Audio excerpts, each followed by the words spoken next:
kulanti waxaan wanaagsan daawadayaal ku soo dhawaada dalkaab media qodobada maanta kuwooda u doorona waxaa ka mid ah xawaaladaha Nairobi oo dib u shaqo bilaabay kadib baaritaano xoogan ay ku sameeyeen ciidamada Kenya al-shabaab oo 100 dhalinyaro ka afduubtay gobolka Galgaduud ciidamada Kenya oo laga saaray salagyo ku yaala magaalada Kismaayo farmaajo khayre oo bilaabay qorshe cusub oo xilka lagu qaadayo madaxda ciidamada dawladda federaalka Soomaaliya oo gurigiisa kala baxay wiil u dhalay fanaanka Cabdi Tahliil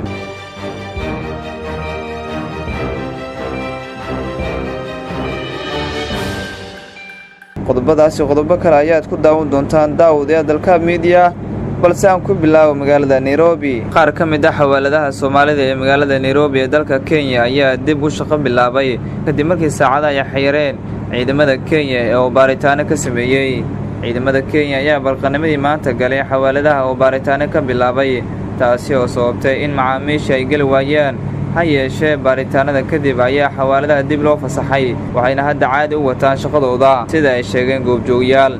ilaa iyo hadda lama yaqaan sababta loo galay xawaaladaha hayeeshee waxaa muuqata in ay qayb ka tahay dagaalkii ololaha xoogan oo ka dhanka Soomaalida iyo hantidooda oo dawladda Kenya ay wado Kenya ayaa xalay fiisaha dalkaasi u diiday mas'uuliyiin Soomaaliya kuwaas oo 3 ka mid ah bariyay garoonka Jomo Kenyatta halka qaar ka mid ah ay ku baxeen baasaboor ajnabi ah Kenya ayaa sidoo kale toddobaadkii hore joojisay in duulimaadyo tooska ah ee Muqdisho Nairobi kuna amartay inay soo maraan wajeer ololaan ayaa qayb ka dadaal ay ku doonayso in Soomaaliya ay ku qasabto inay ka laabato kiiska badda ee la maxkamadda caalamiga ee adduunka dawladda Kenya ayaa isku dayaysa in Soomaalida ay ku qasabto waxyaabo badan isla markaana si ay u laabto kiiska badda ee yaala maxkamadda adduunka ururka al-shabaab ayaa lagu waramayaa in dhalinyaradii ugu badnaa ay ka afduubteen deegaanada gobolka Galgaduud ka tirsan kadib culays kaga yimid dhaqdhaqaaqyo ciidamada dawladda ay ka sameeyeen deegaano ka tirsan gobolka Galgaduud dadka deegaanka cilmigaag iyo xandheere ayaa xaqiijiyay in al-shabaab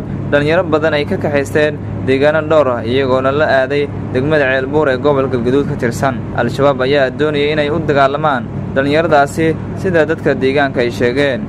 waxaana cabsi badan ay soo wajahday dhalinyarada ku nool deegaanka migaag ee gobolka Galgaduud ka tirsan ciidamada dawladda Soomaaliya oo ku sugan gobolka Galgaduud ayaa dhaqdhaqaaqyo ka sameeyay deegaano hoostaga degmada Xaradheere ee gobolka Galgaduud arintaasi ayaana sababtay cabsi soo wajahday dagaalamayaasha al-shabaab ee ku sugan degmada Xaradheere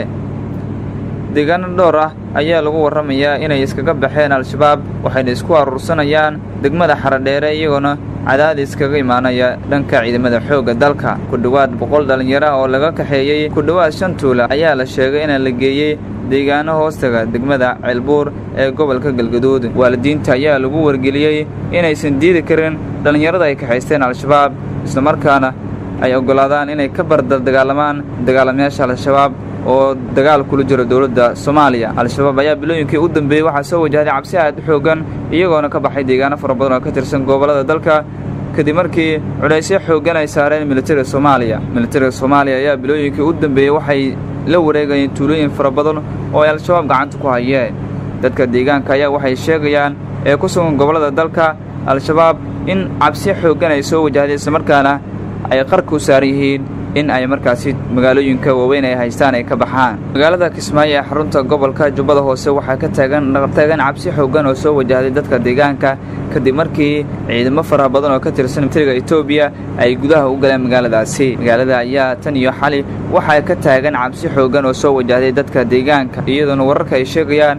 in salligyo fara badan oo ay markii hore gacanta ku hayeen ciidamada Kenya oo dhibaatooyin fara badan ku hayay dadka deegaanka ay iskaga baxeen isla markaana ciidamada Itoobiya ee halkaasi la geeyay ay la wareegeen meelaha ay la wareegeen ciidamada Itoobiya ayaa waxaa ka mid ah garoonka diyaaradaha ee magaalada Kismaayo kaasi oo ammaankiisa si weyn ay u adkeeyeen isla markaana ciidamada Kenya iyo kuwa Soomaalida ee ku sugnaa halkaasi ay ka baxeen ciidamada si weyn u taabacsan Axmed Madoobe ayaa la sheegay in garoonka diyaaradaha ammaankiisa ay gacanta ku hayeen isla markaana maanta ay ku wareejeen ciidamada Itoobiya ee halkaasi la geeyay sidoo kale waxaa la sheegayaa in dekada magaalada Kismaayo ay gacanta u gashay ciidamada militariga ee Itoobiya oo halkaasi la geeyay kadib markii ay iskaga baxeen ciidamada Kenya oo halkaasi ku sugnaa sidoo kale duleedka magaalada Kismaayo jaamacad ku taala oo halkaasi saldhig weyn u hayd ciidamada Kenya in ay iskaga baxeen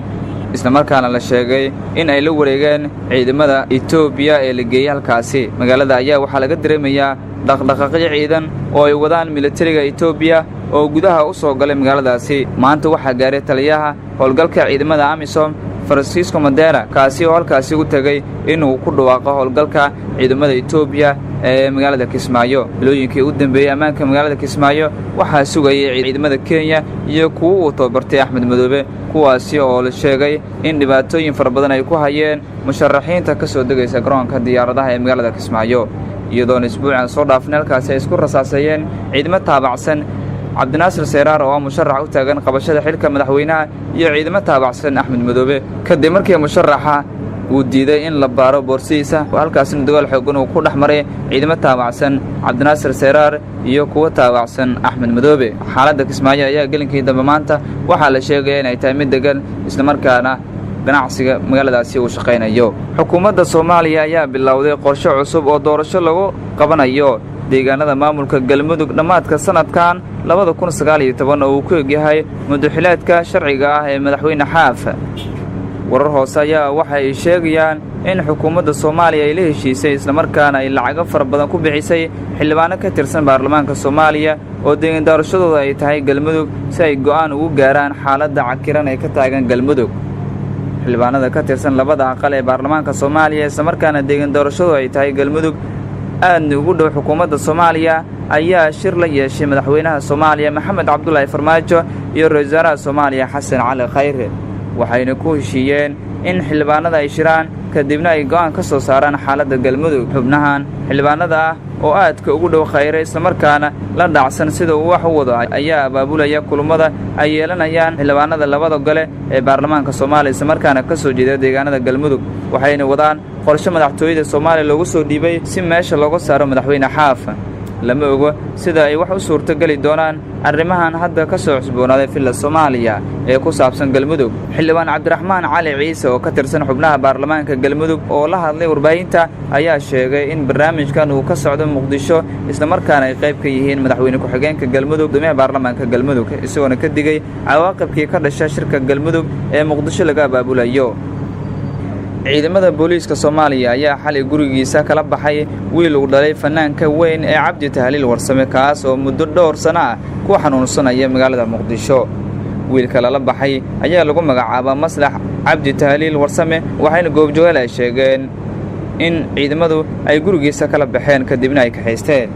ma jiraan wax faahfaahin ah oo laga helayo sababta ay ciidamada u kaxaysteen Maslax, balse gabar la dhalatay warbaahinta la hadashay ayaa u xaqiijisay arrintan. ciidamada dawladda Soomaaliya beennimadii u dambeeyay waxay Muqdisho ka wadeen howlgallo iyadoona ay jiraan dhalinyaro fara badan oo guryahooda lagala baxay ama goobo ganacsi ku sugnaa oo ay kaxaysteen ciidamada ammaanka. dadka la kaxaysto ayaa waxaa inta badan soo gala tuhunno amni, balse lama ogo in xariga Maslax ay sidoo kale la xiriirto xaalad amni. guud ahaan intaas ayaan ku soo gabagabeynayaa daawadayaal warkii aad ka daawanayseen Dalka Media. intaan warkan oo kale aan ku kulmi doono sidaas iyo nabadgelyo.